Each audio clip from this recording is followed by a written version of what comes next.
প্রিয় ভাইরা আমার, আগে আলেমরা, আগে আপনারা আমাদের কাছে এসে দোয়া চাইতেন, হুজুর আমাদের জন্য দোয়া করবেন। এখন অবস্থা এমন হয়ে গিয়েছে, আমরা উল্টা আপনাদের কাছে গিয়ে দোয়া চাইতে হবে।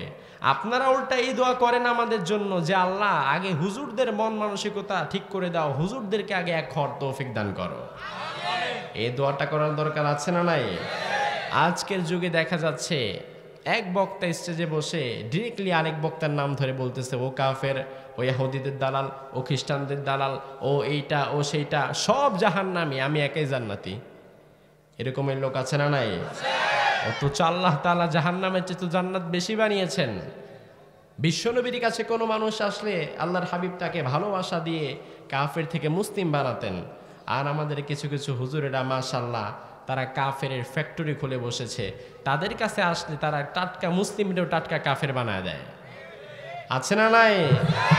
আবার সেদিন আরেক আলেমে দিন, তিনি তো স্টেজে বলেই ফেললেন যে আজকে বৃষ্টি না হলে দেখানো যাইত যে আমার জনপ্রিয়তা কত বেশি। জনপ্রিয়তার বড়াই করছে। এই যে টাকা পয়সা, জনপ্রিয়তা, ক্ষমতা, পাওয়ার, এগুলো কি বড়াই করার কোনো বিষয়? কথা কয় না। এই যে টাকা পয়সা জনপ্রিয়তা, এগুলো আমার কামাই না, এগুলো আমাদেরকে দিয়েছেন কে? রব্বুল আলামিন আমাদেরকে বলছেন, গোলামেরা হাল আতা আলাল ইনসান হিনুম মিনাদ দাহরি লাম ইয়াকুন শাইআম মাযকুরা। ও গোলামেরা, এই টাকা পয়সা জনপ্রিয়তা পেয়ে তোমরা বড়াই করো না। এই টাকা পয়সা জনপ্রিয়তা তোমাদের হাতের কামাই নয়। আজ থেকে 100 বছর আগে ইয়াহইয়া তাকি নামের কোনো লোক এই দুনিয়াতে ছিল না। আজ থেকে 100 বছর পরেও আমার নামের কোনো লোক হয়তো এখানে থাকবে না। আগেও নাই, পরেও নাই, মধ্যখানে আল্লাহ রাব্বুল আলামিন অল্প কিছুদিন হায়াত দিলেন, অল্প কিছুদিন সময় দিলেন। এই সময় এই টাকা পয়সা এই জনপ্রিয়তা পেয়ে যারা অহংকার করে, অহংকারীদের জন্য পতনের দরজা খুলে রেখেছেন কে? আবার জনপ্রিয়তা বড়াই করার কোনো বিষয় নয়, কারণ আপনাকে সম্মান ইজ্জত এগুলো আপনি কামাই করতে পারবেন না, আপনাকে এগুলো দেন কে? রব্বুল আলামিন কোরআনুল কারীমে বলছেন, ওয়া তুইজ্জু মান তাশা ওয়া তুযিল্লু মান তাশা বিয়াদিকাল খায়র। আল্লাহ রাব্বুল আলামিন বলছেন, ও নবী আপনি বলে দেন, ক্ষমতা দুনিয়ার কোনো মানুষ দিতে পারে না। আমাদেরকে যিনি ক্ষমতার চেয়ারে বসান তিনার নাম কি? আবার ক্ষমতার চেয়ার থেকে টেনে যিনি রাস্তার ফকির বানিয়ে দেন তিনার নাম কি? আপনাকে হয়তো আল্লাহ তাআলা সাময়িক সময়ের জন্য জনপ্রিয়তা দিয়েছেন পরীক্ষা করার জন্য। আপনি যদি মানুষের সাথে বিনয়ী না হয়ে অহংকার করেন, তাহলে দেখা যাবে আল্লাহ তাআলা জনপ্রিয়তার মর্যাদা থেকে আল্লাহ তাআলা আপনাকে অপদস্থ করে দিবেন। ঠিক কি না? এজন্য জনপ্রিয়তা, টাকা পয়সা, ক্ষমতা পাওয়ার পরে আমরা অহংকারী হব না। এগুলো পাওয়ার পরে আমরা বলবো আলহামদুলিল্লাহি রাব্বিল আলহামদুলিল্লাহি রাব্বিল। আপনি যখন নিয়ামত পাওয়ার পরে আল্লাহ রাব্বুল আলামিনের প্রশংসা করবেন, তখন নিয়ামতগুলো বাড়িয়ে দিবেন কে? এজন্য আল্লাহ তাআলা এট ফার্স্ট আমাদেরকে এক হয়ে চলার তৌফিক দান করুক, বলুন আমিন। We should stop calling. আমাদের ঝগড়া বিবাদ ফাসাদ এগুলো বন্ধ করা দরকার।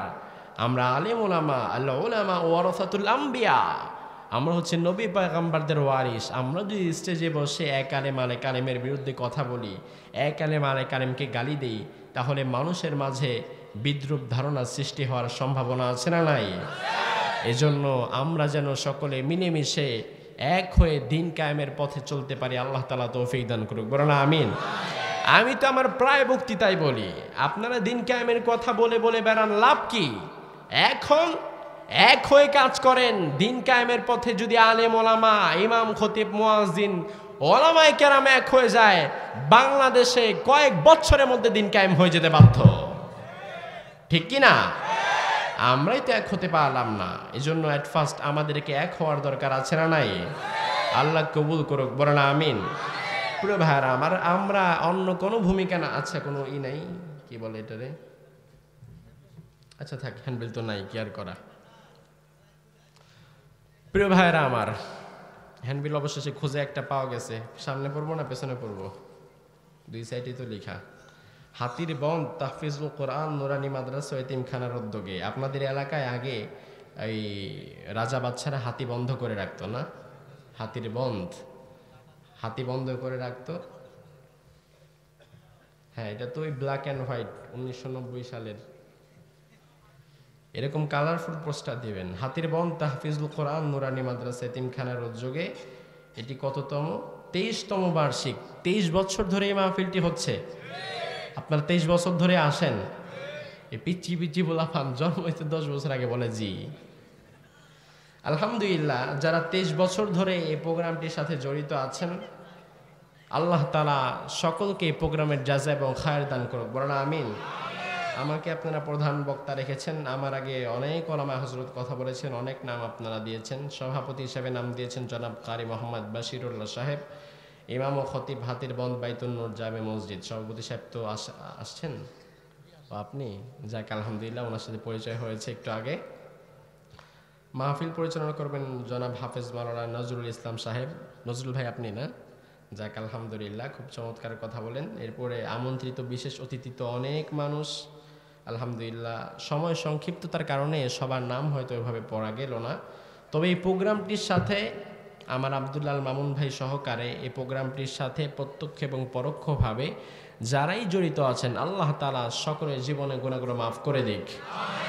আমরা অল্প কয়েক মিনিট, বেশি গভীর রাত করব না, কারণ বেশি গভীর রাত পর্যন্ত কথা বলা ঠিক না। এটা শরীর স্বাস্থ্যের জন্য ক্ষতি এবং এটা ইসলাম এত বেশি কথা বলাকে সাপোর্ট করে না। আমরা অল্প কিছু সময় একটি কিতাব থেকে কথা বলবো। আপনারা সকলকে বলতে হবে সেই কিতাবটির নাম কি।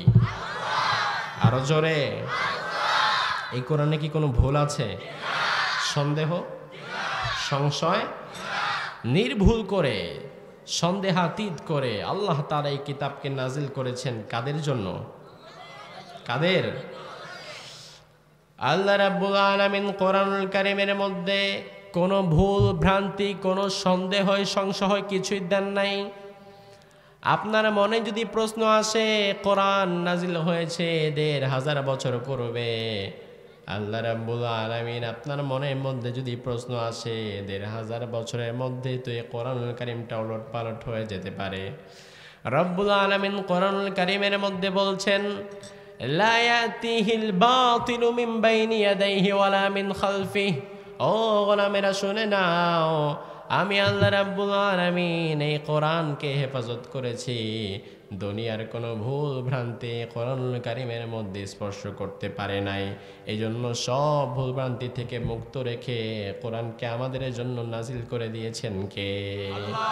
আজকে আমরা যে সূরাটি থেকে কথা বলবো সেই সূরাটি হচ্ছে কোরআনুল কারীমের ২য় নাম্বার সূরা। সেই সূরাটির নাম হচ্ছে সূরা আল বাকারা।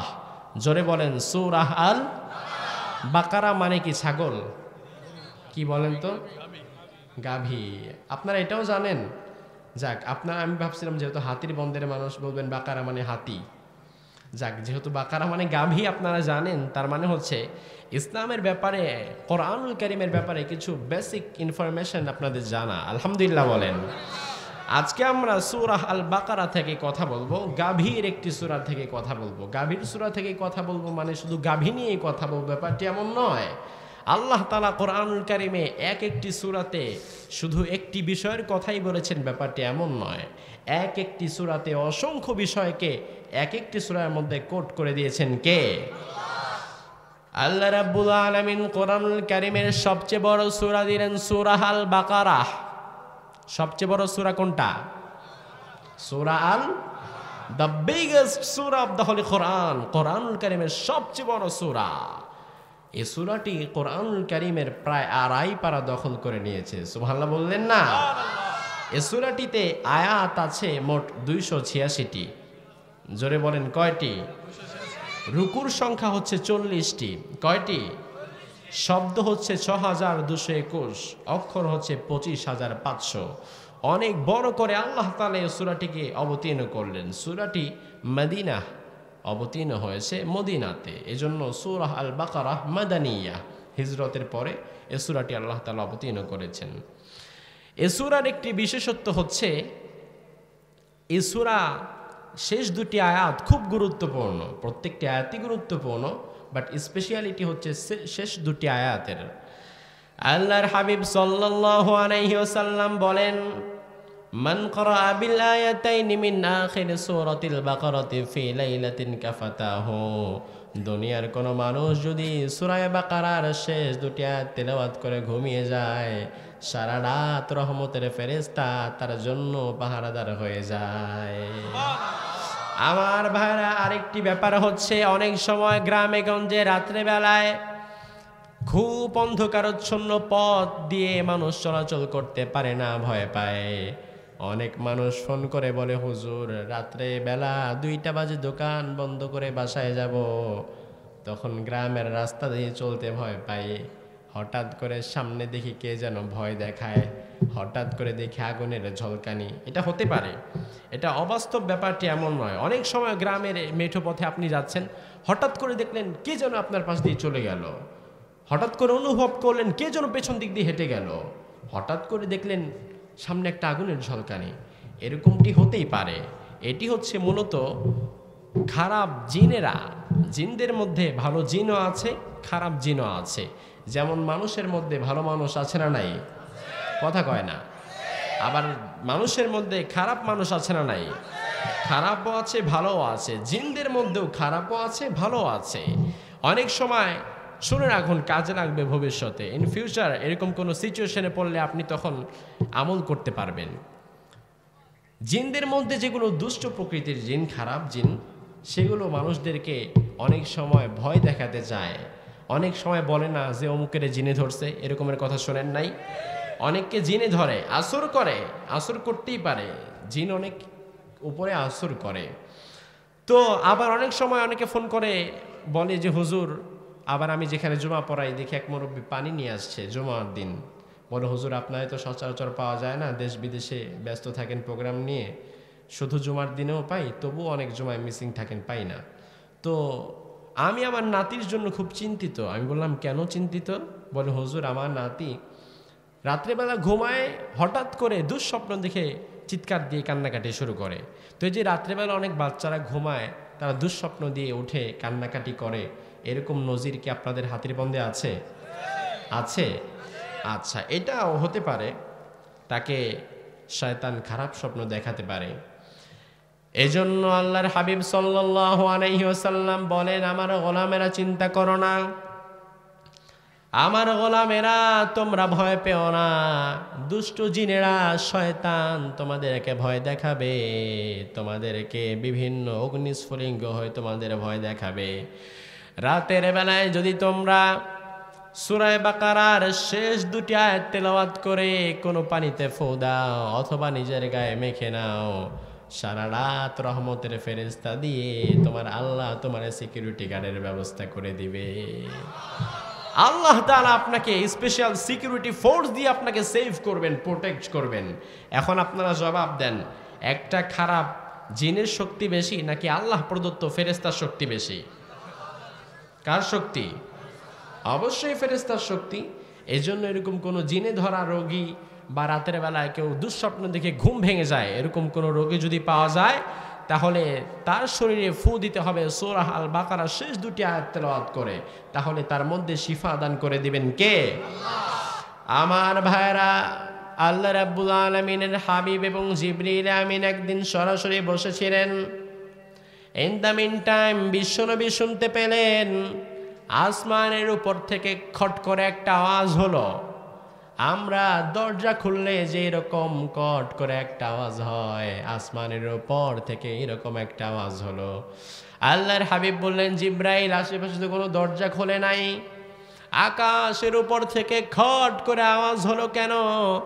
জিবরিল আমিন বলে, ইয়া রাসূলুল্লাহ, আল্লাহ রাব্বুল আলামিন আসমানের মধ্যে অনেকগুলো দরজা বানিয়ে দিয়েছেন, যে দরজাগুলো সাধারণ চোখ দিয়ে দেখা যাবে না। আজকে আসমানের এমন একটা দরজা খুলেছে, যেই দরজাটা পৃথিবী সৃষ্টির পরে, আসমান সৃষ্টির পরে জীবনে খুলে নাই, আজকে প্রথম খুলেছে। আবার আজকেই সেটা শেষ, সেটা আজকের পরে আর কখনো খুলবেও না। অর্থাৎ আজকেই ফার্স্ট, আজকেই লাস্ট, এটা খুলেছে। আবার এই দরজা দিয়ে এমন একজন আল্লাহর ফেরেশতা জমিনে নেমেছে, যে ফেরেশতা জীবনে কোনো দিন সে জমিনে আর আগে কখনো আসে নাই, আজকের আগে সে জমিনে কখনো আসে নাই। আবার আজকের পরেও জমিনে সে কখনো আসবে না। ফেরেশতাও আজকে প্রথম এসেছে, আজকে শেষ। দরজাও আজকে প্রথম খুলেছে, আজকে শেষ। এ কথা বলতে বলতেই আল্লাহর হাবিব দেখে ওই ফেরেশতা, যে ফেরেশতা আকাশ থেকে এসেছে, ওই ফেরেশতা বিশ্বনবীর সামনে বসা। আরো আস্তে কোন সুবহানাল্লাহ। ফেরেশতার কি আসতে 2 দিন লাগে? খুব দ্রুত চলে এসেছে। আল্লাহর হাবিব বলেন, তোমার কথাই হয়তো জিবরিল বলছিল। লিমা জিতা, কেন এসেছো তুমি? ফেরেশতা বলে, ইয়া রাসূলুল্লাহ, আমি এমনি এমনি আসি নাই, আজকেই দরজাটা প্রথম খুলেছে, আজকেই শেষ। আমিও আজকে প্রথম এসেছি, আজকেই শেষ। তার মানে আমি পৃথিবী ঘুরে টুরে দেখার জন্য, কক্সবাজার গিয়ে একটু ঘুরবো, সময় কাটাবো, এই জন্য আসি নাই। আমি এসেছি আল্লাহ তাআলার পক্ষ থেকে আপনার জন্য স্পেশাল 2টো গিফট নিয়ে। আরেকটু বুঝেন, গিফটটা যিনি পাঠাচ্ছেন তিনি কে? আল্লাহ। যার মাধ্যমে পাঠাচ্ছেন সে কে? ফেরেশতা। আর জিনার কাছে পাঠাচ্ছেন তিনি হচ্ছেন মুহাম্মদ সাল্লাল্লাহু। এবার আল্লাহর হাবিব বললেন, তাই নাকি? আমার আল্লাহ আমার জন্য গিফট পাঠিয়েছেন, হোয়াট এ গুড লাক, আমার কি আনন্দের ব্যাপার। ঠিক আছে, গিফটটা দাও। কি গিফট? ফেরেশতা বলে, ইয়া রাসূলুল্লাহ, রাব্বুল আলামিন এমন 2টো গিফট আজকে আপনার জন্য পাঠিয়েছেন, এই 2টো গিফট আপনার পূর্বে অন্য কোনো নবীকে দেয়া হয় নাই। 1 নাম্বার হচ্ছে সূরা ফাতিহার মতো নিয়ামত আল্লাহ তাআলা আজকে আপনাকে দিলেন। এই সূরা ফাতিহা অতীতের কোনো নবীরা পায় নাই। এই সূরা ফাতিহা রব্বুল আলামিন আজকে আপনাকে দিলেন। আপনার উম্মতেরা যখন কোনো বিপদে পড়ে সূরা ফাতিহা পড়বে, তাকে সেই বিপদ থেকে উদ্ধার করে দিবেন কে? আর 2 নাম্বার গিফট হচ্ছে সূরা আল বাকারার শেষ 2টি আয়াত। এই শেষ 2টি আয়াত যারা তেলাওয়াত করবে, আল্লাহ রাব্বুল আলামিনের স্পেশাল নূর আল্লাহ তাদের দান করে দিবেন। এই 2টো গিফট আল্লাহ তাআলা আপনার জন্য আজকে পাঠিয়েছেন। এই জন্য সূরা আল বাকারার শেষ 2টি আয়াত হচ্ছে আল্লাহ প্রদত্ত একটি বড় নিয়ামত। সুবহানাল্লাহ পড়েন। আবার আমার ভাইরা, আমাদের সমাজে অনেক সময় দেখা যায় নতুন ঘর করেছি, নতুন দোকান করেছি, নতুন ব্যবসা শুরু করেছি। নতুন ঘরে ওঠার পরে আমরা একটা মিলাদের আয়োজন করি। নতুন দোকান দেওয়ার পরে দোকানের মধ্যে আমরা একটা মিলাদ পড়াই হুজুরকে এনে। এই রকমের প্রথা এদিকে আছে না নাই? এটা কোরআন সুন্নাহ সম্মত কোনো পদ্ধতি নয়, কোনো সিস্টেম নয়। কোরআন সুন্নাহ এই ব্যাপারে আপনাকে কি বলে সেটা আজকে বলছি। কোরআন সুন্নাহ বলে, আপনি একটা নতুন ঘর করেছেন, নতুন গাড়ি কিনেছেন, নতুন ব্যবসায় স্টার্ট করেছেন, নতুন একটা দোকান নিয়েছেন। এখন আপনাকে যেটা করতে হবে সেটা হচ্ছে, আপনি তখন ওই ঘরে, ওই দোকানে, ওই গাড়িতে সূরা আল বাকারা তেলাওয়াত করেন। কোন সূরা? কথা বলেন। কারণ আল্লাহর হাবিব বলেন, ইন্নাশ শাইতানা ইয়াফিররু মিনাল বাইতাল্লাযী তাকরাউ ফিহা সূরাতুল বাকারা। যেই ঘরে, যেই দোকানে, যেই জায়গায় সূরা বাকারা তেলাওয়াত করা হবে, রব্বুল আলামিন ওই জায়গা থেকে শয়তানের গোষ্ঠী শুদ্ধ আল্লাহ তাআলা উপরে ফেলে দিবেন। আমাদের ঘরের মধ্যে খারাপ জিনের আসর পড়ে, কারণ সেখানে আমরা কোরআন ঢুকাই না। এজন্য খারাপ জিন ঢুকে যায়, শয়তান ঢুকে যায়, আমাদের ব্যবসার বরকত নষ্ট করে দেয় শয়তান। আপনি যখন সূরা বাকারা তেলাওয়াত করবেন, তখন শয়তানকে দূর করে দিবেন কে? আবার শয়তান যখন দূর হয়ে যাবে, তখন রহমত আছে না নাই? আবার আমার ভাইয়েরা, এবার আপনাদের কাছে আমি একটা বেসিক প্রশ্ন ছুড়ে দিচ্ছি, দেখি আপনারা উত্তর দিতে পারেন কিনা। আচ্ছা, আপনারা বলেন তো, পুরো কোরআনে আল্লাহ তাআলা সবচেয়ে দামি আয়াত হিসাবে কোন আয়াত দিয়েছেন? যে আয়াতটি হচ্ছে পুরো কোরআনের সব থেকে দামি আয়াত। স্টেজ থেকে একজন বলেছেন আয়াতুল কুরসি, আপনারা কি বলেন? আচ্ছা, একজন সূরা ফাতিহা পেলাম। আর কেউ? সূরা আয়াতুল কুরসি। আচ্ছা যাক, আয়াতুল কুরসি নামে দেখি একটা সূরাও হয়ে গেছে এখন। আচ্ছা, আর কেউ কিছু বলবেন? আচ্ছা, ফাতিহা, আয়াতুল কুরসি, আর বাকিরা চিন্তা করতেছে আমরা আর কিছু না বলি, কারণ বললেও বিপদ, না বললেও বিপদ। শুধু শুধু বলে আবার লজ্জা পাওয়ার দরকার কি? আমার ভাইরা, সূরা ফাতিহা যারা বলেছেন, ফাতিহা হচ্ছে সর্বশ্রেষ্ঠ সূরা, কিন্তু ফাতিহা কিন্তু কোনো আয়াত, কোন আয়াত না ফাতিহা, এটি হচ্ছে সর্বশ্রেষ্ঠ সূরা। আর আমার ভাই যেটা বলেছেন আয়াতুল কুরসি, এটি হচ্ছে রাইট আনসার। পুরো কোরআনে আল্লাহ তাআলা সবচেয়ে দামি আয়াত হিসাবে যেটি দিয়েছেন সেটি হচ্ছে আয়াতুল কুরসি। এবার তো শুনলেন, এবার সবাই বলেন সবচেয়ে দামি আয়াত কোনটা? আয়াতুল আয়াতুল কুরসি। কি আপনারা এখানে যারা আছেন দু একজন পারেন? পারেন? এই যে জি জি বলতেছেন, এটা কি তালে তাল মিলাচ্ছেন? ধরলে পারবেন? এবার বলে জি না। এই যে আয়াতুল কুরসি এত দামি একটা নিয়ামত, এই আয়াতুল কুরসিকে আল্লাহ তাআলা সূরা আল বাকারার মধ্যে ঢুকিয়ে দিয়েছেন। সুবহানাল্লাহ। আয়াতুল কুরসি নিয়ে সহিহ আল বুখারীতে একটি চমৎকার ঘটনা এসেছে। আয়াতুল কুরসিটা কোত্থেকে আসলো এটা আমাদের জানার দরকার আছে না নাই? আমার ভাইরা, সহিহুল বুখারীর বর্ণনায় আবু হুরায়রা রাদিয়াল্লাহু আনহু থেকে বর্ণিত হাদিস। আবু হুরায়রা রাদিয়াল্লাহু আনহু বলেন, বিশ্বনবী সাল্লাল্লাহু আলাইহি ওয়াসাল্লাম মদিনায় স্টেট কায়েম করার পরে যাকাতের বিধান চালু করে দিলেন। যাকাত কালেক্ট করা হতো। যাকাত কালেক্ট করে যাকাতের সম্পদ, সোনা দানা, রৌপ্য মুদ্রা, হীরা জহরত, এগুলো কালেক্ট করে করে বাইতুল মালে জমা করা হতো। পরবর্তীতে বাইতুল মাল থেকে টাকা পয়সা এগুলো নিয়ে নিয়ে সোশ্যাল ওয়ার্ক করা হতো, সামাজিক উন্নয়নমূলক কাজ করা হতো। তো একদিন দেখা গেল যে বাইতুল মালে অনেকগুলো সম্পদ জমা হয়েছে। এখন যেখানে অনেকগুলো সম্পদ জমা হয়, ওই সম্পদ পাহারা দেওয়ার জন্য একজন দারোয়ানের দরকার আছে না নাই? যেমন আপনাদের কুমিল্লাতে ব্যাংক আছে না নাই? কি ব্যাংক? সোনালী, রূপালী, ইসলামী, বৈকালী, এই যে ব্যাংক আছে, এই ব্যাংকের মাঝে লকার, তালা সিস্টেম আছে না নাই? একটার পর একটা লকার, তালা আছে, কিন্তু এত কিছু থাকার পরেও একজন সিকিউরিটি থাকার দরকার আছে না নাই?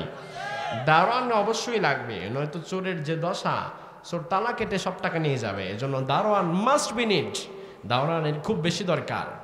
আল্লাহর হাবিব বলেন, আবু হুরায়রা, বাইতুল মালে আমি অনেক সম্পদ জমা করে ফেলেছি যাকাতের, এগুলো পাহারা দেওয়ার জন্য একজন পাহারাদার দরকার। তুমি এক কাজ করো, তুমি আজকে রাতের বেলায় বাইতুল মালের জন্য পাহারাদার হয়ে যাও। ও মিয়া, বিশ্বনবী একটা কথা বলেছে, ওই কথাকে উইথড্র করতে পারে, অ্যাভয়েড করতে পারে, এরকম কোনো ক্ষমতা কোনো মুসলমানের হতে পারবে? আবু হুরায়রা বললেন ঠিক আছে। আবু হুরায়রা রাদিয়াল্লাহু আনহু বাইতুল মালের পাহারাদার হয়ে গেলেন। পাহারাদার হওয়ার পরে মাগরিবের পর থেকে বাইতুল মালের সামনে তিনি দাঁড়িয়ে রইলেন। নামাজের সময় শুধু নামাজ পড়তে যায়, নামাজের পরে আবার এসে বাইতুল মালের সামনে দাঁড়িয়ে থাকে। হঠাৎ করে রাত্রি যখন একটু গভীর হয়ে গেল, এমত অবস্থায় আবু হুরায়রার চোখ একটু বন্ধ হয়ে গেল, একটু ঝিমুনি চলে আসলো। বসে থাকতে থাকতে একটু ঝিমুনি চলে আসলো। এই ঝিমুনির সুযোগ নিয়ে একজন চোর আসলো। চোর এসে আস্তে করে বাইতুল মালের তালাটা ভেঙে ফেললো। এটা কোনো গল্প নয়, সহিহ আল বুখারীর হাদিস। আয়াতুল কুরসি কোত্থেকে এসেছে দেখেন, এই নিয়ামত কোত্থেকে এসেছে দেখেন। একজন চোর আসলো, এসে আস্তে আস্তে আস্তে খুব কেয়ারফুলি বাইতুল মালের তালাটা ভাঙলো। ভেঙে ভেতরে ঢুকে বস্তায় মাল ছাপানা সব কিছু ভরলো। এবার চোর চলে যাবে সুন্দর করে। যাওয়ার সময় হঠাৎ করে চোরের পা দরজার সাথে লেগে কট করে আওয়াজ হলো। আবু হুরায়রার ঘুম ভেঙে গেল। আবু হুরায়রা দৌড়িয়ে চোরের ঘাড়ে ধরল, এই বেটা দাঁড়া, আমি দারোয়ান, পাহারা দেই, আর আমি একটু ঝিমুচ্ছিলাম, এই ফাঁকে দেখি তোমার তালাও খোলা সারা, মাল সাবানা সব নেও সারা। কি কি নিয়েছো দেখি। এরকম করে বস্তা ফাঁক করে দেখে অনেক জিনিস নিয়েছে, অনেক স্বর্ণ মুদ্রা নিয়েছে। আবু হুরায়রা বলে, যেই পরিমাণ চুরি তুমি করেছো, এই পরিমাণ চুরি করলে নির্ঘাত তোমার হাত কাটা যাবে। এখন আসো, সকালবেলা তোমাকে রাসূলের দরবারে নিয়ে যাব, বিশ্বনবী তোমার হাত কেটে দিবে, কারণ তুমি অনেক কিছু চুরি করেছো। ইসলামী শরিয়ত হচ্ছে, চোর যদি ধরা পড়ে তাহলে চোরের কি কাটতে হবে? কথা বলেন। আমাদের দেশে কাটা হয়? কাটা হয় না। তার কারণ হচ্ছে আমাদের দেশে আলহামদুলিল্লাহ কোনো চোর নাই। চোর আছে? আহা, চোর আছে কিন্তু হাত কাটা হয় না। তার মানে হচ্ছে চোর আছে কিন্তু আল্লাহ তাআলার বিধান বাস্তবায়ন করার মতো লোক নাই। এটা হচ্ছে আমাদের দুর্ভাগ্য। আবার আমরা এখন এমন লোক হয়ে গিয়েছি, আমরা এখন দুর্বলের উপরে প্রভাব খাটাই, সবলকে আমরা কিছু বলতে পারি না। ইসলাম বলে সবার জন্য হাত কাটার বিধান ইসলাম দেয় নাই। আজকে দেখা যায় মসজিদ থেকে নামাজ পড়ার পরে যদি কোনো জুতা চোর ধরা পড়ে, জুতা চোর মাত্র 300 টাকার একটা জুতা চুরি করেছে। আর বাই চান্স যদি ধরা পড়ে যায় তাহলে কিল মিস নাই, মায়ের মিস নাই, মসজিদের ইমাম, খতিব, মুয়াজ্জিন, মুসল্লি, কমিটি, সভাপতি, সেক্রেটারি সবাই সাকিলায়, সব পিড়ায়। এমনকি যে ছেলেটা, যে লোকটা খুব ভদ্র, জীবনে কোনোদিন কাউকে একটা ঘুষিও দেয় নাই, কাউকে গালিও দেয় নাই, সেও চান্সে একটা থাপ্পড় দিয়ে যায়, একটা ঘুষি দিয়ে যায়। কারণ মারতে তো মজাই লাগে, চোর একটু মারি না, মেয়েরা নিজের গর্ববোধ করে আমিও চোরকে মারছি, আজকে ফেসবুকে একটা স্ট্যাটাস দিব। এরকম দেখা যায় মসজিদ থেকে বের হওয়ার পরে আমরা 300 টাকার জুতা চোরকে আচ্ছা মতো পিটালাম। ইসলাম বলে না, আগে দেখো, খোঁজ নাও, এই জুতা চোর কি অভাবের চোর নাকি স্বভাবের চোর? অমিয়া, 300 টাকার জন্য 300 টাকার জুতা যে চুরি করে, আমার তো মনে হয় ওই লোকটা অভাবের চোর। আপনারা কি বলেন? অভাবে না? ওই লোকটা হয়তো 300 টাকার জুতা নিয়ে 100 টাকা বিক্রি করবে, সেটা দিয়ে হয়তো চাল কিনবে, ডাল কিনবে, ঘরে খাবার দাবার নিয়ে যাবে। ইসলাম বলে না, এই অভাবের চোর যারা আছে তাদের হাত কাটা যাবে না। অ্যাট ফার্স্ট তাদের অভাব পূরণ করে দাও, তাদের পেটের ক্ষুধা মিটিয়ে দাও। ইসলাম বলে অভাবের চোরের শাস্তি নাই, আমার কাছে শাস্তি হচ্ছে এই দুনিয়ার স্বভাবের চোরদের। স্বভাবের চোর মসজিদ থেকে কখনো জুতা চুরি করবে না। স্বভাবের চোর আপনার পকেট থেকে 10 টাকা 20 টাকা চুরি করবে না। স্বভাবের চোর গাড়ি থেকে আপনার মানিব্যাগ টান দিয়ে নিয়ে যাবে না। স্বভাবের চোর এসি রুমের মধ্যে বসে থাকবে, হাতে দামি কলম থাকবে, স্যুট টাই প্যান্ট পরা থাকবে, সাথে সরকারি অনেক কাগজপত্র থাকবে। অফিসগুলোতে বসে স্বভাবের চোরেরা কলমের এক খোঁচা দিয়ে আপনার আমার মতো গরিব দুঃখী মানুষদের লক্ষ লক্ষ কোটি টাকা এক খোঁচার মাধ্যমে চুরি করে নেয়। আছে না নাই? ইসলাম বলে এগুলা হচ্ছে স্বভাবের চোর, ওর টাকা পয়সার অভাব নাই, তারপরেও চুরি করে, এখন ওর হাত কেটে দে। এরকম যারা গরিব মানুষের গলায় পাড়া দিয়ে টাকা উদ্ধার করো, টাকা না, কি মনে করছো গরিবের টাকা যার পেটে ঢুকে সে কি শান্তিতে থাকতে পারে? পারে?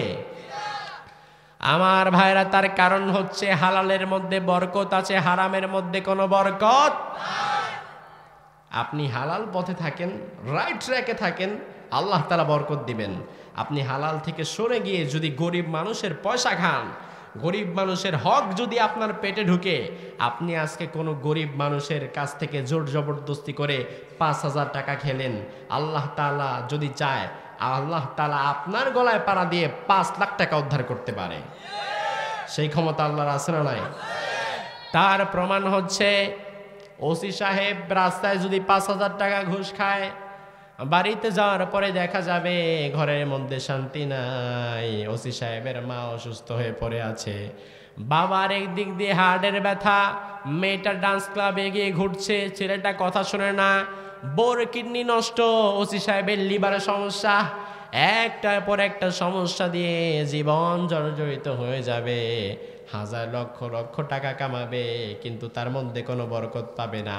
দেখা যাবে গরিব মানুষের 5,000 টাকা মেনে এনেছি, ওদিক দিয়ে আল্লাহ তাআলা 5 লাখ টাকার বিল একটা ধরায় দিছে। ঠিক কি না?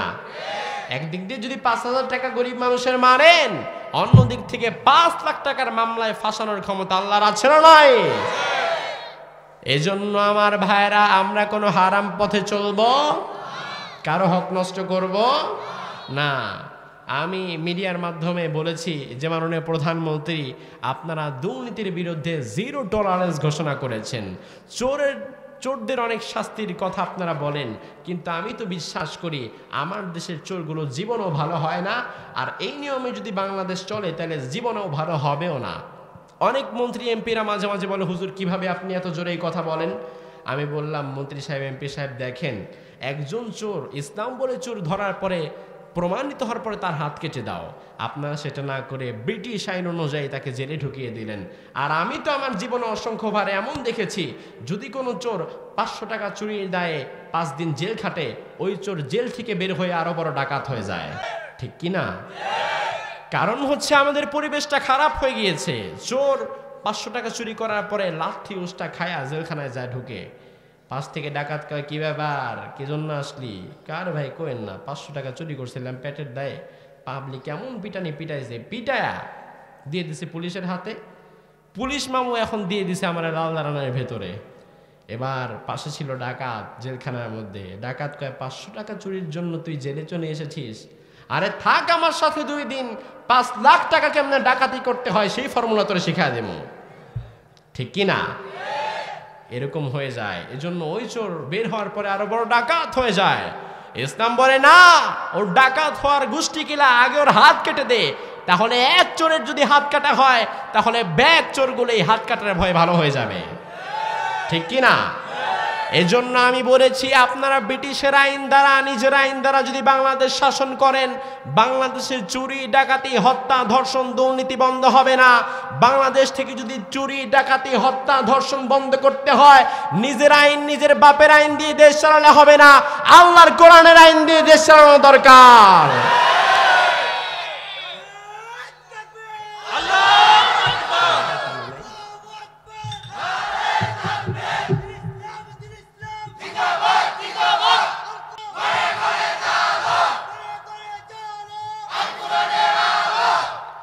আমার ভাইরা, এই যে আপনারা তাকবীর দিলেন, আল্লাহু আকবারের নাম বললেন, এতে লাভ আছে না নাই? এই যে আমরা তাকবীর দিলাম, এই তাকবীরটাই হচ্ছে আমাদের সম্পদ। কারণ দুনিয়ার সব কাফের, সব মুনাফিক আল্লাহু আকবারের স্লোগানকে তারা খুব বেশি ভয় পায়। এটা আপনাদের বিশ্বাস হয়? আচ্ছা, পৃথিবীর মধ্যে সবচেয়ে ক্ষমতাধর প্রেসিডেন্টের নাম হচ্ছে ডোনাল্ড ট্রাম্প। কোন দেশের প্রেসিডেন্ট সে? বাংলাদেশ? আচ্ছা, আমেরিকা তো বোধহয় বাংলাদেশের চেয়ে একটু ছোট হবে না? অনেক বড়, অনেক ক্ষমতাধর, সুপার পাওয়ার তাকে বলা হয়। সে আমেরিকার ক্ষমতাধর প্রেসিডেন্ট ডোনাল্ড ট্রাম্প। যদিও লোকটা আপাদমস্তক একজন হাফ মেন্টাল, পাগল, সকালে কি বলে বিকালে খেয়াল থাকে না। কিছুদিন আগে ডোনাল্ড ট্রাম্প নাকি বলেছে ইরানকে সাবধান করে, দেখো ইরান, তোমাদের টুইটারে বলেছে, দেখো তোমাদের 52টা স্থাপনার দিকে আমাদের সেনাবাহিনী অস্ত্র তাক করে রেখেছে গোপনে, যে কোনো সময় কিন্তু আমরা এটা অ্যাটাক করতে পারি। এই টুইট বার্তা দেওয়ার পরে আমেরিকার সেনাবাহিনীর প্রধান ফোর্স এসে বলে, স্যার আপনি এটা করলেন কি?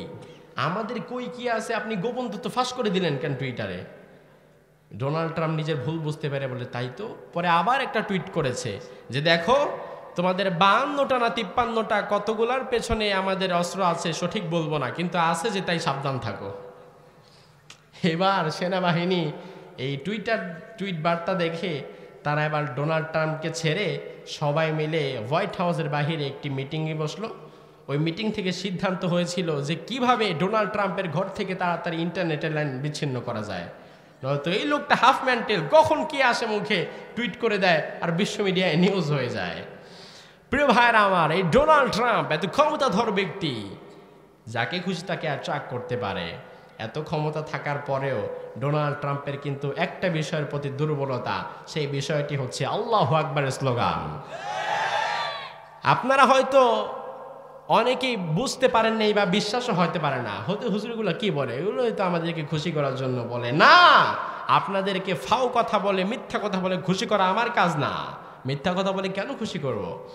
কিছুদিন আগে সোশ্যাল মিডিয়াতে একটি ভিডিও ভাইরাল হয়েছে, যেটা অনেক সচেতন মানুষ দেখেছে। মামুন দেখছেন নাকি ভাই?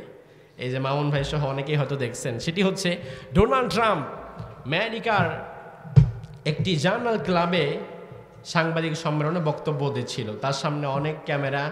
আর ডোনাল্ড ট্রাম্প যেহেতু পৃথিবীর সবচেয়ে ক্ষমতাধর প্রেসিডেন্ট, তার সাথে সিকিউরিটি ফোর্স আছে না নাই? বেশি না কম?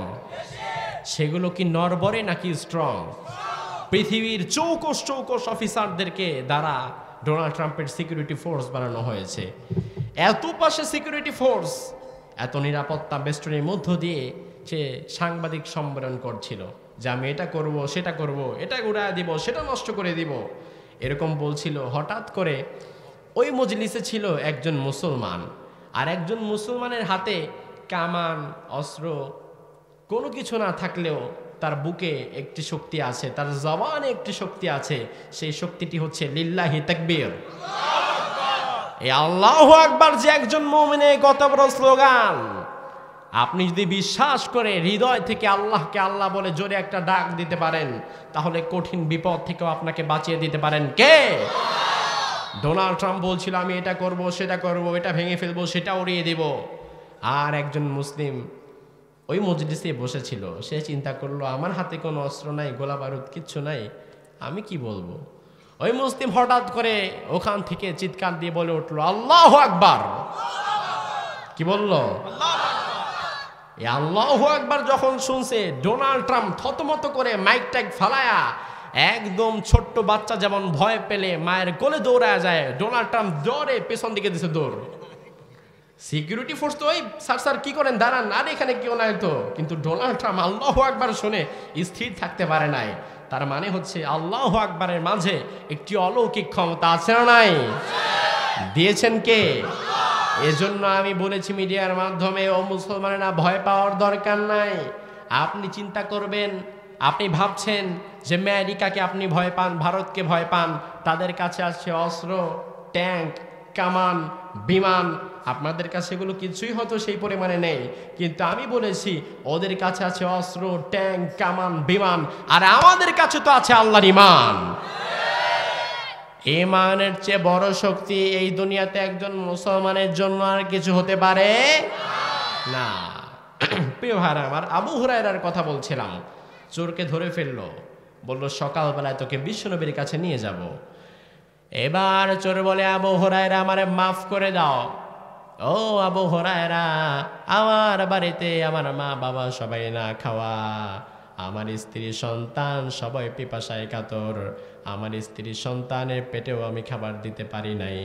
ও আবু হুরায়রা, তুমি আমারে মাফ করে দাও। আমি তোমাকে ওয়াদা করছি আমি আর জীবনে কোনোদিন চুরি করব না। আমি আমার ছেলে বউ বাচ্চার ক্ষুধার যন্ত্রণা সইতে না পেরে আজকে চুরি করার জন্য বের হয়েছি। আবু হুরায়রা নরম মনের মানুষ, চোরের কথা শুনে তার মন নরম হয়ে গেল। সে বলল, সত্যি আজকে থেকে আর চুরি করবি না? বলে, না, করবো না। আচ্ছা যা, মাফ করে দিলাম। চোর চলে গেল। হঠাৎ করে ফজরে আজান হয়ে গেল। আবু হুরায়রা রাদিয়াল্লাহু আনহু বিশ্বনবীর মসজিদ নববীর মধ্যে চলে গেলেন। আল্লাহর হাবিব ফজরের নামাজ পড়ালেন। ফজরের নামাজের পরে আল্লাহর হাবিব সাহাবীদের দিকে ঘুরে বসলেন। ঘুরে বসে বললেন, আবু হুরায়রা ইরাংতা, আবু হুরায়রা তুমি কোথায়? কুম, দাঁড়াও। আবু হুরায়রা, মা ফাআলা আসিরুকাল বারিহা, গত রাত্রে তোমার কাছে যে মেহমান এসেছিল সেই মেহমানের খবর কি? এবার আপনারা বলেন, রাতের বেলায় কি মেহমান আসছিল? কে আসছিল? আবু হুরায়রা চিন্তা করে যে হুজুর মেহমান তো আসে নাই জানি, কিন্তু কেউ একজন যে আসছিল সেটা আপনি কি করে জানলেন? আমি তো আপনারা জানাই নাই, কাউরে জানাই নাই, আপনি তো সেখানে ছিলেন না। আল্লাহর হাবিব বলে, আবু হুরায়রা, রাতের বেলায় তোমার কাছে কে এসেছিল, কি করেছিল, আল্লাহ রাব্বুল আলামিন গায়বী ওহীর মাধ্যমে আমাকে জানিয়ে দিয়েছেন। আবু হুরায়রা বলে, ইয়া রাসূলুল্লাহ, রাতের বেলায় এক চোর আমার কাছে এসেছিল। ওই চোর খুব গরিব মানুষ ছিল। ওই চোর বড় অভাবের তাড়নায় চুরি করেছে, আর জীবনে আসবে না বলে আমাকে ওয়াদা করেছে, এজন্য আমি তাকে মাফ করে দিয়েছি। আল্লাহর হাবিব বলে, আবু হুরায়রা, ওই চোর তোমার হাতে প্রমিস করেছে আর কোনোদিন আসবে না। তোমার একটা গরম খবর আমি দিয়ে দেই। আবু হুরায়রা বলে, ইয়া রাসূলুল্লাহ, কি গরম খবর? আল্লাহর হাবিব বলে, আবু হুরায়রা, ওই চোর আজকে রাত্রে আবার আসবে। আবু হুরায়রা বলে, ইয়া রাসূলুল্লাহ, একদিন বোকা বানায় গেছে, আজকে যদি আসে যেমনি হোক ওরে টাইনা হেচড়ে আপনার দরবারে নিয়ে আসবো, ডোন্ট ওয়ারি। আল্লাহর হাবিব বললেন, ঠিক আছে যাও দেখি। দ্বিতীয় দিন আবু হুরায়রা বসে আছেন খুব সুন্দর করে শক্তভাবে, যে আজকে চোর আসলেই ধরে নিয়ে যাব, আর কোনো মাফ নাই। প্রথম দিন আমারে বোকা বানায় মাফ পেয়ে নিয়ে গেছো। এবার দ্বিতীয় দিন রাতের প্রথম ভাগ শেষ হয়ে যায়, চোরের কোনো খবর নাই। আস্তে আস্তে করে রাতের প্রথম ভাগ শেষ হয়ে রাতের মধ্যভাগ চলে এসেছে। হঠাৎ করে দেখে চোর বেচারা সুন্দর করে আস্তে আস্তে হেঁটে হেঁটে আসছে। আবু হুরায়রা বলে, আগেই কিছু করবো না, দেখি তুই কি করিস। এবার চোর আস্তে আস্তে গিয়ে বাইতুল মালের তালাটা খুলে সুন্দর করে ভিতরে ঢুকে গেছে, আর বস্তা ভরে আবার মাল নিয়ে বাহিরে বের হয়ে এসেছে। এবার চোর বাহিরে বের হওয়ার পরে দেখে সামনে দাঁড়িয়ে আছে আবু হুরায়রা। চোর আবু হুরায়রাকে দেখে, আসসালামু আলাইকুম। আবু হুরায়রা বলে, রাখ বেটা তোর সালাম, চোর চুরি করতে আসছিস, একদিন মাফ করছি, আবার আজকে কি জন্য আসলি? তুই তো কালকে আমাকে ওয়াদা করেছিলি। আশ্চর্য, যেহেতু রাসূল বলেছিলেন তুই আসবি, সত্যি এসেছিস। আজকে তোমার চান্দ আর মাফ নাই। যেভাবেই হোক টেনে হিচড়ে বাই ফোর্স করে তোমাকে আজকে রাসূলের দরবারে বাই এনি হাউ আমাকে নিয়ে যেতেই হবে। এবার আবু হুরায়রা বলে, চোর বলে, আবু হুরায়রা তুমি আজকে আমার ব্যাপারে খুব স্ট্রং না, আমাকে নিয়ে যাবা। আবু হুরায়রা তোমাকে কি আর বলবো দুঃখের কথা, এর আগের দিন চোর কাঁদে নাই, আজকে আবু হুরায়রা পা ধরে চোর কেঁদে দিয়েছে, আর পা ছাড়ে না, খুব কাঁদছে। বলে এত কাঁদিস কেন? বলে আবু হুরায়রা আজকেও সারাদিন কাজ খুঁজেছি, কোনো কাজ পাই নাই, আর আজকেও দেখি আমার স্ত্রী সন্তান বউ বাচ্চা মা বাবা সব না খাওয়া, তাদের মুখের দিকে তাকিয়ে আজকে চুরি করতে আবার আমি বাধ্য হয়ে গেছি। আবু হুরায়রা মনে মনে চিন্তা করে, তোর বউ বাচ্চাকে রাক্ষস নাকি? একদিনের বস্তা ভরা মাল একদিনেই শেষ, একদিনেই সবার। চোর বলে আবু হুরায়রা আজকের জন্য যদি মাফ করে দাও তাহলে আমি ওয়াদা করছি আমি আর জিন্দেগিতে কোনোদিন চুরি করব না, তুমি প্লিজ আমাকে মাফ করে দাও। এত কান্নাকাটি দেখতে দেখতে আবু হুরায়রা চিন্তা করলো, ধুত কি আর ধরো, মাফ করে দিলাম, যা। এবার আবু হুরায়রা রাদিয়াল্লাহু আনহু মসজিদে নববীর মধ্যে চলে গেলেন। আল্লাহর হাবিব সাল্লাল্লাহু আলাইহি ওয়াসাল্লাম ফজরের নামাজ শেষ করে আবার সাহাবীদের দিকে ঘুরে বসলেন। ঘুরে বসে বললেন, ও আবু হুরায়রা নাংতা, আবু হুরায়রা তুমি কোথায়? ও আবু হুরায়রা তুমি দাঁড়িয়ে যাও, কুম। আবু হুরায়রা মা ফাআলা সিরুকাল বারিহা, গত রাত্রে যেই মেহমান এসেছিল তার কি খবর? আপনারা বলেন, মেহমান আসছিল না কি আসছিল? আবু হুরায়রা বলে, ইয়া রাসূলুল্লাহ আজকে ঘটনাও জেনে ফেলেছেন, আজকে ওই চোর চুরি করার পরে আমি তাকে নিয়ে আসব।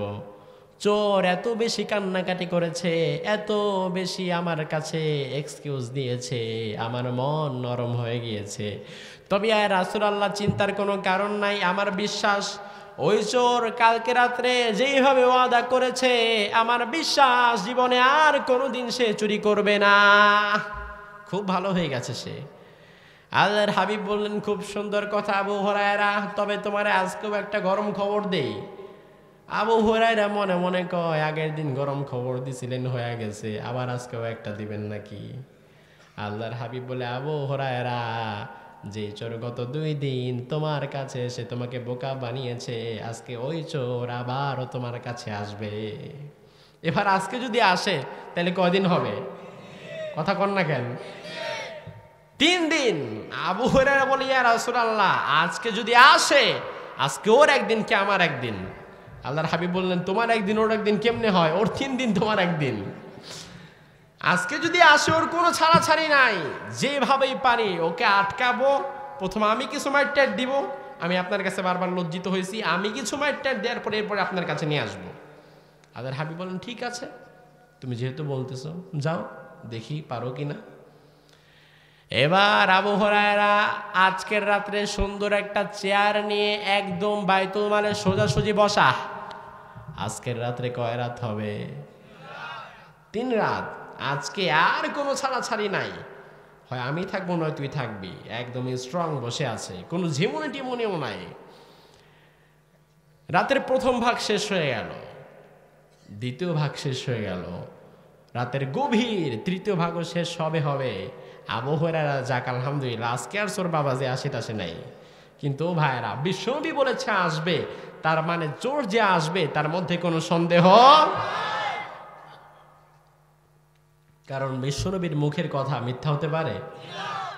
পাহাড় এপাশ থেকে ওপাশে চলে যেতে পারে, সমুদ্র শুকিয়ে যেতে পারে, বিশ্বনবীর মুখের কথা কখনো ওলটপালট হতে পারে? এবার আবু হুরায়রা চিন্তা করলেন, আজকে চোর বাবাজি আর আসবে না। এবার আমি রাত তো প্রায় শেষ হয়ে যাবে, 2 রাকাত তাহাজ্জুদের জন্য দাঁড়িয়ে যাই, কারণ মুমিন যখন তাহাজ্জুদের জন্য দাঁড়িয়ে যায় মুমিনের মর্যাদা বাড়িয়ে দেন কে? রব্বুল আলামিনও বলেন, ওয়ালা মুমিনাল লাইলি ফাতাহাজ্জাদ বিহি নাফিলাতাল লাক আসা আইয়াবাসাকা রাব্বুকা মাকামান মাহমুদা। ও গোলামেরা, সময় পেলেই তাহাজ্জুদে নামাজ পড়বা, তাহাজ্জুদে নামাজ পড়লে মর্যাদা বাড়িয়ে দিবেন কে? অনেক কিছুর দরকার, রিজিকের দরকার, আয় রোজগারে বরকত নাই, সংসারের মধ্যে শান্তি নাই। আপনি তাহাজ্জুদের সময় আল্লাহর দরবারে দাঁড়িয়ে যদি 2 রাকাত তাহাজ্জুদের সালাত আদায় করে 2 ফোঁটা চোখের পানি ফেলতে পারেন, আপনার মনের সব আরজিগুলো পূরণ করে নেবেন কে? এবার আবু হুরায়রা চিন্তা করলো, সময় ওয়েস্ট না করে 2 রাকাত তাহাজ্জুদের নামাজ পড়ে নেই, আমি তো সামনেই আছি, আর রাত্রেরও বেশি সময় বাকি নেই। এবার আবু হুরায়রা অজু টজু করে সুন্দর করে তাহাজ্জুদের জন্য দাঁড়িয়েছে। আল্লাহু আকবার, আল্লাহু আকবার বলে আলহামদুলিল্লাহি রাব্বিল আলামিন, ওদিক দিয়ে চোর বলে লাব্বাইক। আলহামদুলিল্লাহ শুরু করতে করতে চোর বেটা হাজির। আবু হুরায়রা চিন্তা করে, সর্বনাশ, এতক্ষণ তো আসে নাই, নামাজে দাঁড়ালাম, এই তো ঝোপ বুঝে কোপ মারছে, খুব চালাক চোর। আবু হুরায়রা চিন্তা করছে, যাক বাবা, তাড়াতাড়ি নামাজ শেষ করে ধরতে হবে, আজকে রাত্রে পালিয়ে গেলে আমি রাসূলের কাছে মুখ দেখাতে পারবো না। এবার আবু হুরায়রা খুব তাড়াতাড়ি নামাজ পড়লেন, অন্যদিন যা পড়ে আজকে ওগুলো পড়লেন না, খুব তাড়াহুড়ো করে নামাজ পড়ে চোরের কাছে গেলেন, চোরকে ধরলেন। কিন্তু এত তাড়াহুড়ো করার মধ্য দিয়েও ওই সময়টুকুনের মধ্যে চোরের বস্তা ভরা সারা। আমরা যদি হতাম, আবু হুরায়রা তো অনেক ধীরস্থিরভাবে নামাজ পড়েন, অনেক তাড়াহুড়ো করার পরেও চোর বস্তা ভরা পর্যন্ত সময় পেয়েছে। আর আমরা বাঙালিরা মাশাআল্লাহ যেরকম 5G গতিতে স্পিডে নামাজ পড়ি, শুধু রুকুদেই উঠি, সেজদাতেই উঠি, মুরগির মতো ঠোকর দিই। মুরগি যেমন চাল খাওয়ার সময় টক টক করে ঠোকর দেয়, আমরা এরকম টক টক করে নামাজ শেষ করে ফেলি। দেখা যায় 4 রাকাত নামাজ, 4 রাকাত তারাবি, রমজানের সময় 2 মিনিট 28 সেকেন্ডে তারাবি শেষ, 4 রাকাত নামাজ শেষ। পুরো তারাবির 20 রাকাত 18 মিনিট 22 সেকেন্ডে নামাজ শেষ করে ফেলে। এরকম কিছু ইমাম আছে না নাই? আজ থেকে 4-5 বছর আগে আমি একটা মসজিদে জুমা পড়াতাম। তো আমাকে রমজান এক মুসল্লি বলল, হুজুর আপনি তো থাকেন না এখানে, আপনি বুঝেন না আমরা যে কি কষ্টে আছি। আমি বললাম কেন? যে ইমাম সাহেব দিছেন, ইমাম সাহেব প্রথম দিন তারাবির প্রথম দিন তারাবি শেষ করেছে, 20 রাকাত নামাজ শেষ করেছে 15 মিনিট 26 সেকেন্ডে। আমি চিন্তা করলাম, কি বলেন মিয়া, 20 রাকাত নামাজ 15 মিনিট 26 সেকেন্ডে কিভাবে পড়ে? বলে হুজুর এই যে আল্লাহু আকবার বলে, ইয়ালামুন তাআলামুন, ইয়ালামুন আর তাআলামুন ছাড়া কিচ্ছু বুঝি না। আর এত দ্রুত পড়ে, ওই হুজুরের পেছনে আমি এখন পায়জামা ছাড়া নামাজও পড়ি না। আমি বললাম পায়জামা ছাড়া পড়েন না কেন? প্রথম দিন এত স্পিড উঠাউঠি করতে গিয়ে প্রথম রাকাতে দেখে আমার লুঙ্গি খুলে গেছে, এখন এই লুঙ্গি খোলা অবস্থায় আমি লুঙ্গি পড়তেও সময় পাই নাই, তার সাথে উঠাউঠি করতে করতে লুঙ্গি আর ঠিক থাকে না। এই জন্য ভাবতেছি পরের দিন টাইট করে বেল্ট পরে এর জন্য তারাবিতে দাঁড়াবো। এরকমটা করবেন না, নামাজ দিয়ে এরকম মাসকা করবেন না। দেখা যাবে এই যে যারা খুব দ্রুত তারাবি পড়েন, তারা সবের নিয়তে যদিও সময় কাটান, কিয়ামতের ময়দানে সব তো হবেই না, বরং গুনাহের ভাই আপনি হয়ে যাবেন। ঠিক কি না? এটা করা যাবে না। আপনি তারাবি অল্প পড়েন, কিন্তু সময় নিয়ে ধীরস্থিরভাবে পড়েন, তাহলে বরকত দিবেন কে? এবার আবু হুরায়রা রাদিয়াল্লাহু আনহু নামাজ শেষ করে গিয়ে চোরের গলার মধ্যে ধরে ফেললেন, ঘাড়ে ধরলেন। আপনারা এটার কি বলেন? ঘাড় না ঘেটি? ঘাড় না? আচ্ছা, ঘাড়ে ধরে ফেললেন। এ বেটা, আজকে তোমার আর কোনো মাফ নাই। চোর বলে, আমার মাফ নাই কেন? আবু হুরায়রা বলে, গত 2 দিন, আজকে নিয়ে 3 দিন চুরি করার জন্য তুমি এসেছো, আমারে বোকা বানিয়ে বানিয়ে গিয়েছো।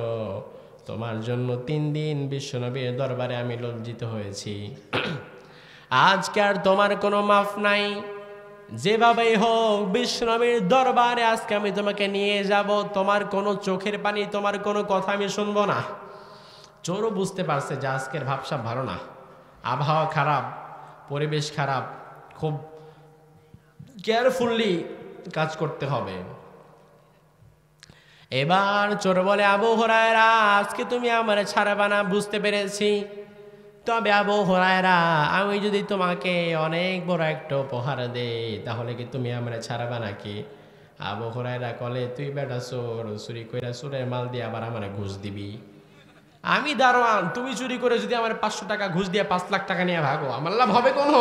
আমার তোর চাকরি শেষ, ইজ্জত শেষ। তুমি আমার ঘুষ দিবা, তোমার কোনো উপহার আমার দরকার নাই, বেটা চোর। চোর বলে, আবু হুরায়রা আমি তোমাকে দুনিয়ার জাগতিক কোনো সম্পদ দিব না, আবু হুরায়রা, এমন একটা সম্পদ আজকে আমি তোমাকে দিয়ে যাব, যে সম্পদটা পেলে আল্লাহ জান্নাত তোমার হাতের মুঠোর মধ্যে চলে আসবে। আরো আস্তে কোন সুবহানাল্লাহ। আর আমি জান্নাতের একটি বড় সংবাদ, বড় গিফট দেবে। এবার চোর বলে, খুব ভালো খবর, এত বড় খবর, জান্নাতটা তো আমরা সবাই চাই, কিন্তু জান্নাতের এত বড় উপহার তুমি আমারে দিবা, তুমি এই নিজেই চোর। চোর, তুমি আবার আমার দিনের কথা বলো, জান্নাতের কথা বলো। এ তো দেখি চোরের মুখে ইমানের কথা। চোর বলে, Abu Hurairah, mind your language, দেখো আমি চোর হতে পারি কিন্তু ইমানদার। আবু হুরায়রা বলে, তুই একটা চোর, তোর মুখে আবার এত সুন্দর সুন্দর কথা আসে কোত্থেকে, এত সুন্দর ওয়াজ তুই করিস কোত্থেকে? চোর বলে, আবু হুরায়রা, এত কিছু জানার দরকার নাই। আবু হুরায়রা, তোমাকে আমি একটা আমল আজকে শিক্ষা দিতে পারি, ওই আমলটা করলে আল্লাহর জান্নাত আল্লাহ তোমার হাতের মুঠোয় ভরে দিবে। এবার আবু হুরায়রা বলে, তাহলে শিক্ষা দিয়ে দাও। চোর বলে, আবু হুরায়রা, কাঁচা কাজ করি না, আগে তুমি আমারে ওয়াদা দাও। আবু হুরায়রা বলে, কি ওয়াদা?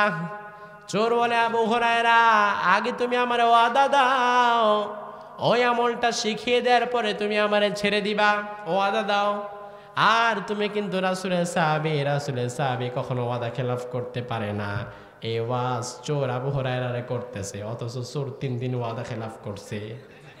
মানে নিজের খবর নাই, খুব ওয়াজ করতে পারে মানুষকে ভালো। এরকম আমাদের সমাজে কিছু হুজুরও দেখা যায়, মানুষরে পাইলে এমন ওয়াজ করে কিন্তু নিজের পরিবারের পর্দায় ঠিক নাই। আছে না নাই? আমার ভাইরা, আপনি আগে নিজের ঘর ঠিক করেন, নিজেকে সামলান, নিজেকে ঠিক করেন, তারপরে মানুষকে বলেন। রব্বুল আলামিন কোরআনুল কারীমে বলছেন, ও মুমিনেরা, ইয়া আইয়ুহাল্লাযীনা আমানু লিমা তাকুলুনা মা লা তাফআলুন। ও মুমিনেরা, এমন কথা কেন বলো, এমন কাজ কেন করো যেইটার আমল তোমাদের নিজেদের মাঝেই নাই? মানুষকে খুব বলে বলে বেড়াও, নিজের মধ্যেই তো তার কোনো আমল নাই। এই জন্য বিশ্বনবী সব জিনিস আগে নিজে আমল করতেন, তারপরে মানুষকে বলতেন। আমরা নিজেরা আমল করি না, মানুষকে খুব বেশি বলি, এটা যেন না হয়। আবু হুরায়রা বলে, সত্যি তুমি আমাকে জান্নাতের একটি নিয়ামতের কথা দিবা? জান্নাতের একটি জিনিসের অফার তুমি আমাকে দিচ্ছ? আমি তো লোক সম্বরণ করতে পারছি না, কারণ মুমিনের হৃদয় তো জান্নাতের আশা আকাঙ্ক্ষা বড় বেশি। আবু হুরায়রা বলে, ঠিক আছে, তোমার সাথে আমি ওয়াদা করছি, প্রমিস করছি, তুমি যদি আসলেই আমাকে এমন কিছু দিতে পারো যেটার উপরে আমল করলে আমি জান্নাত পেয়ে যাব, তবে তোমাকে আমি আজকে ছেড়ে দেব। এবার চোর বলে, আবু হুরায়রা, তুমি যখন 5 ওয়াক্ত ফরজ নামাজ পড়বা, 5 ওয়াক্ত ফরজ নামাজের পরেই তুমি পড়বা, আল্লাহু লা ইলাহা ইল্লা হুয়াল হাইয়ুল কাইয়্যুম লা তাখুযুহু সিনাতুন ওয়ালা নাওম। এটাকে বলা হয় আয়াতুল কুরসি। কি বলা হয়? আবু হুরায়রা, 5 ওয়াক্ত ফরজ নামাজের পরে আয়াতুল কুরসি পড়বা, রাতের বেলায় যখন ঘুমাতে যাবা, ঘুমাবার আগে একবার আয়াতুল কুরসি পড়বা।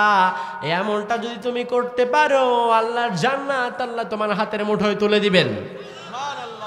এই আমলটা করার পরে যদি তোমার মৃত্যু হয়ে যায়, মৃত্যুর মাঝে আর তোমার মাঝে আর কোনো পর্দা থাকবে না, মরার সঙ্গে সঙ্গে তোমার ঘর আল্লাহ জান্নাতকে বানিয়ে দিবেন।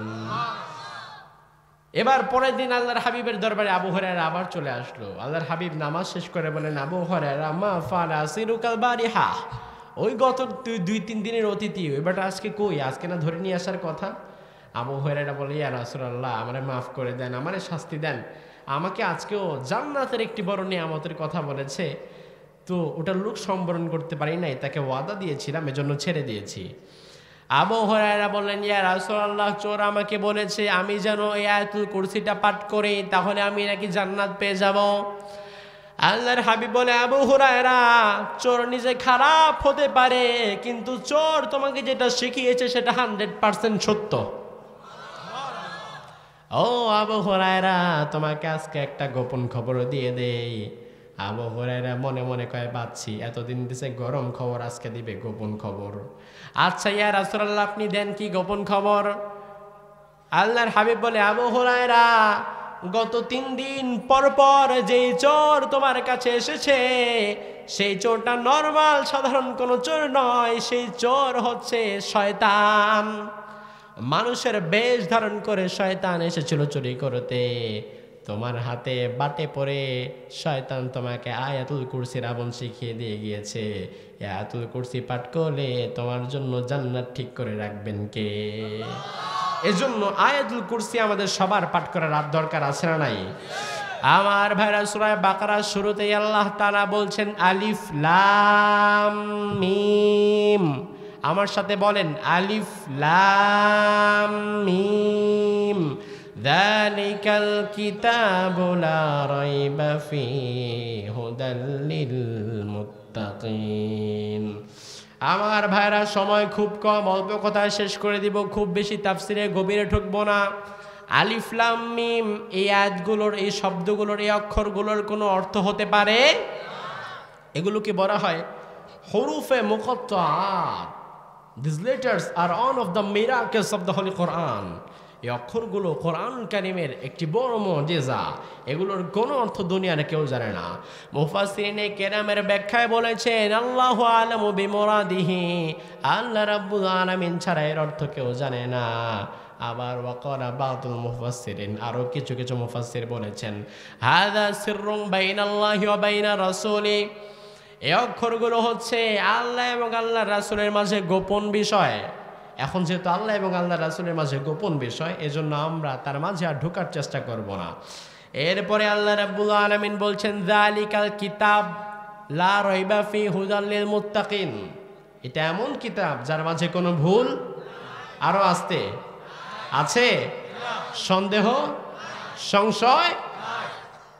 This is the book whereof there is no doubt in it, a guidance to those who are muttaqun. এটা এমন একটা কিতাব যার মাঝে কোনো ভুল নাই, সন্দেহ নাই। আর যারা মুত্তাকি হতে চায় তাদের জন্য কোরআনুল কারীমে হেদায়েত রেখে দিয়েছেন কে? আল্লাহ। এই কিতাবটা এমন একটা দামি কিতাব, রব্বুল আলামিন এই কোরআন নাযিলের পরে প্রথম আরশে আজিমকে বললেন, আসমানকে রব্বুল আলামিন বললেন ইন্না আরাদনাল আমানাতা আলাস সামাওয়াতি ওয়াল আরদি ওয়াল জিবাল فأبين أن يحملنها وأشفقن منها وحملها الإنسان إنه كان ظلوما جهولا। আল্লাহ রাব্বুল আলামিন কোরআন বানিয়ে আসমানকে বললেন, আসমান, আমার কোরআনটাকে তোমরা আমানত হিসাবে নিতে পারবে নাকি? আসমান এত বিশাল শক্তিশালী আসমান, আসমান বলেছিল never ever we can't accept that, কখনোই এত ভারী কিতাব, এত আজিম কিতাব আমরা গ্রহণ করতে পারবো না। এবার আল্লাহ রাব্বুল আলামিন জমিনকে বললেন, জমিন, আমার কোরআন তুমি আমানত হিসাবে নিতে পারবে নাকি? জমিন একই উত্তর দিয়েছে, never ever we can't accept that, আমরাও কখনো এই কোরআনুল কারীমের ভার সইতে পারবো না। এবার আল্লাহ রাব্বুল আলামিন আসমান এবং জমিনের মধ্যখানে সবচেয়ে শক্তিশালী জায়গা পাহাড়ের দিকে তাকালেন।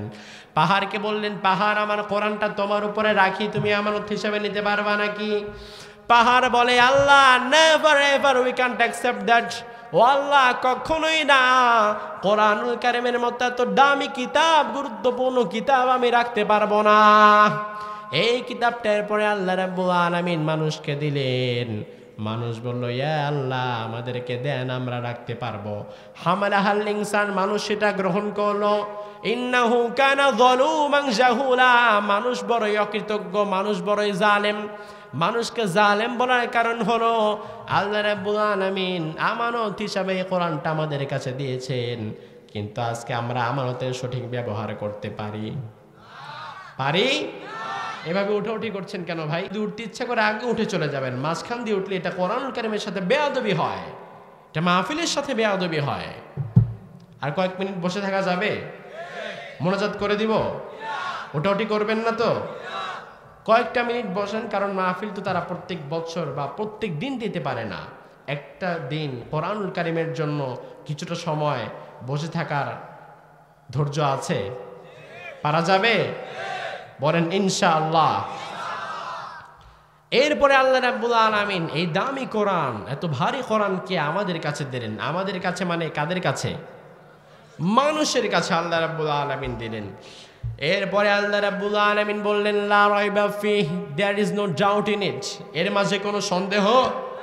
মক্কার কাফেররা বলল এটা হতে পারে না, এই কোরআন আল্লাহর কথা হতে পারে না, এটা নিশ্চয়ই তুমি বানিয়ে বানিয়ে রাত্রেবেলা বানাও, দিনের বেলা আমাদের কাছে সাপ্লাই দাও।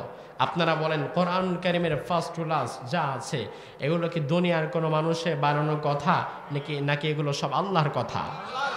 রব্বুল আলামিন কোরআনুল কারীমে বলছেন ওয়া মা ইয়ানতিকু আনিল হাওয়া ইন হুয়া ইল্লা ওয়াহয়ুন ইউহা।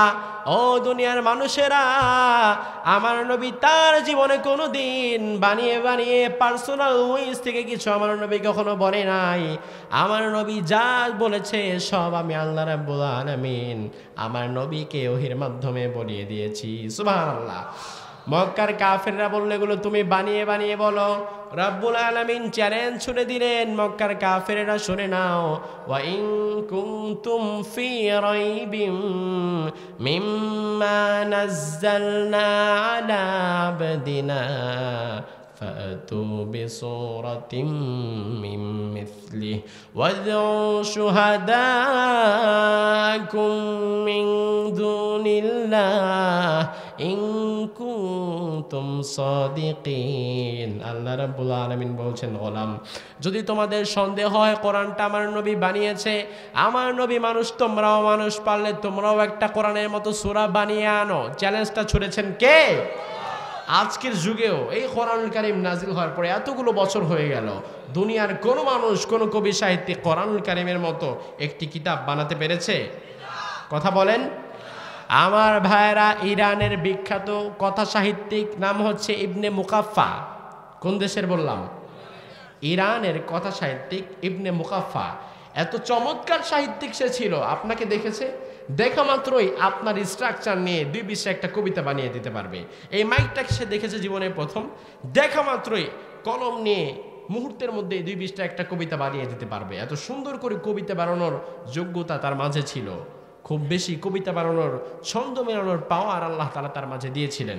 ইরানের কিছু ইসলাম বিরোধী শক্তি তাকে বলল, ইবনে মুকাফফা, তোমাকে অনেক টাকা দেব, যত টাকা তোমার চাই, তোমাকে অ্যাডভান্স আমরা অনেকগুলো টাকা স্বর্ণমুদ্রা অ্যাডভান্স হিসাবে দিব, আর তোমাকে 6 মাসের সময় দিব, কোরআনুল কারীমের মতো একটি সূরা তুমি আমাদেরকে বানিয়ে দিবে।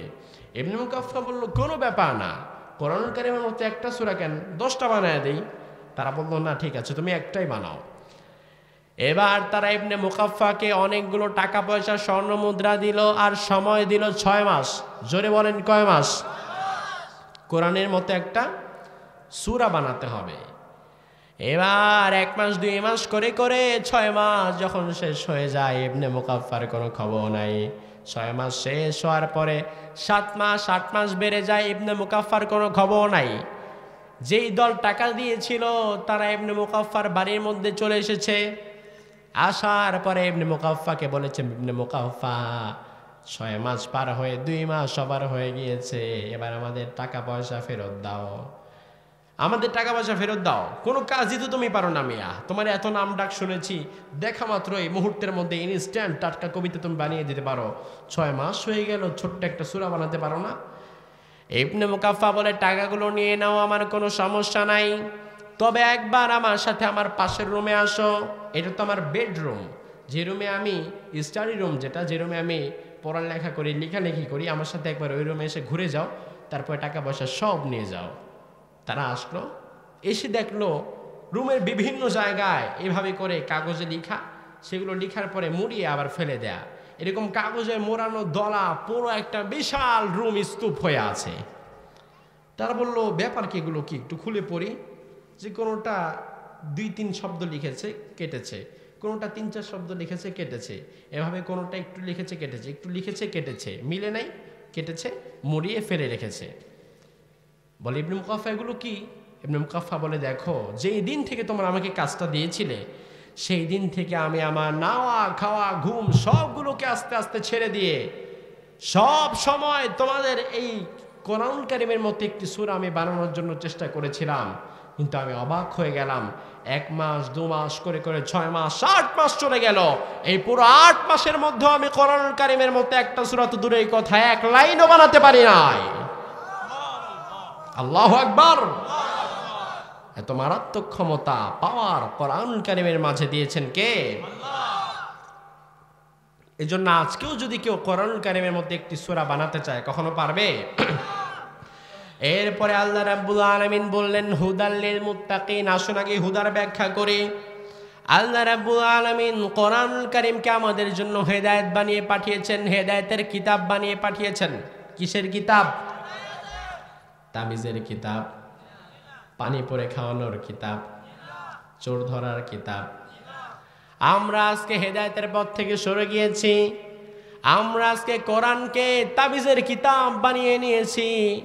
আমরা আজকে কোরআনকে পানি পড়ার কিতাব বানিয়ে নিয়েছি। হুজুরের কাছে সুন্দর করে গ্লাস নিয়ে যায়, কি হয়েছে? হুজুর, আমার নাতির পেটে ব্যথা, পানি পড়া দিয়ে দেন। হুজুর, কোরআন পড়ে যাও, খাও। এই কোরআনের কাজ শেষ। আবার দেখা যায় বঙ্গভবনের সংসদ ভবনে অধিবেশন শুরু হওয়ার আগে কোরআন থেকে তেলাওয়াত করা হয়। কারি সাহেব সুন্দর করে সংসদ শুরু হওয়ার পূর্বে কোরআন থেকে তেলাওয়াত করে। কিন্তু দুর্ভাগ্যজনক হচ্ছে, কোরআন থেকে সংসদ অধিবেশন শুরু হওয়ার আগে কোরআন তেলাওয়াত করা হয়, আবার সংসদ অধিবেশন শুরু হওয়ার পরে কোরআনুল কারীমের কোনো আইন সেখানে বাস্তবায়ন করা হয় না। আগে তেলাওয়াত করা হয় কিন্তু আইনের খবর নাই। আজকে আমরা এটাকে বানিয়ে নিয়েছি ঝাড়ফুঁকের কিতাব, এটাকে বানিয়ে নিয়েছি আমরা সকাল সন্ধ্যা তেলাওয়াতের কিতাব, যার কারণে মসজিদে তেলাওয়াত হয়, মাদ্রাসাতেও হয়, সংসদেও হয়। কিন্তু আপনারা বলেন তো, কোরআন তো আল্লাহ দিলেন আমাদেরকে ভালো থাকার জন্য, শান্তিতে থাকার জন্য, কিন্তু আজকে চুরি, দুঃখ, দুর্দশা, রাহাজারি, ডাকাতি, এই কাজগুলো তো সমাজে অহরহ হচ্ছে। আপনারা বলবেন হুজুর, কোরআন আছে সমাজে, কোরআন মসজিদে মাদ্রাসা আছে, পার্লামেন্টেও আছে, কিন্তু কই শান্তি কেন নাই? আমি বলবো আল্লাহ তাআলা কোরআনকে যেই কাজের জন্য দিয়েছেন আপনি তো সেই কাজটা করতে পারেন নাই। আপনি তো কোরআনকে অন্য কাজে ব্যবহার করছেন। আপনি পানি পড়ার জন্য কোরআন ব্যবহার করছেন। আমার ভাইরা, ছোটবেলায় মাদ্রাসায় পড়ার সময় দেখলাম এক ছাত্রের বেশ কিছু টাকা চুরি হয়ে গিয়েছে। এবার চোর ধরার জন্য কয়েকজন হুজুর বসেছে। বসার পরে তারা কোরআনুল কারীমের কি কি পড়ে যেন পানিতে ফু দেয়, ওই পানি সবাই আস্তে আস্তে করে খাওয়ায় চোর ধরার জন্য। আমি ছোটবেলায় তখন সেটা দেখে মনে মনে ভাবলাম, কোরআন হয়তো চোর ধরার কোনো কিতাব হবে। বড় হওয়ার পরে গবেষণা করে পড়াশোনা করে বুঝলাম কোরআন চোর ধরার কোনো কিতাব না। আমার ভাইরা, কান খাড়া করে শোনেন, কোরআন চোর ধরার জন্য আসে নাই। কোরআন এসেছে সমাজ থেকে চুরির জিনিসটাকে বন্ধ করে দিতে, ঠিক কি না? চোরকে ধরার জন্য নয়, চুরিটাকে বন্ধ করে দেওয়ার জন্য কোরআন এসেছে। কোরআন এসেছে আপনার পানি পড়ার জন্য নয়। তবে আপনি যে পানি পড়া দিয়ে খান এটা খারাপ না, আপনি কোরআন সকাল সন্ধ্যা তেলাওয়াত করেন এটা খারাপ না, এটা করতেই পারেন। কিন্তু এই ব্যাপারটি হচ্ছে অপশনাল। করলে ভালো, না করলেও সমস্যা নাই, করলেও সমস্যা নাই, না করলেও সমস্যা নাই। যেমন আমার ভাইরা, আমরা যারা আছি এখানে, কলম যারা আমরা কিনি, আমরা কলম কিনি কিসের জন্য? কথা বলেন। লেখার জন্য। কলম দিয়ে আমরা এক্সাম দিব, কলম দিয়ে আমরা সাইন করব, কলম দিয়ে আমরা অফিসের যাবতীয় কাজ করব। কলম কিনে আমরা নোট করার জন্য, লেখার জন্য। এবার আপনি আপনার অফিসে বসে আছেন,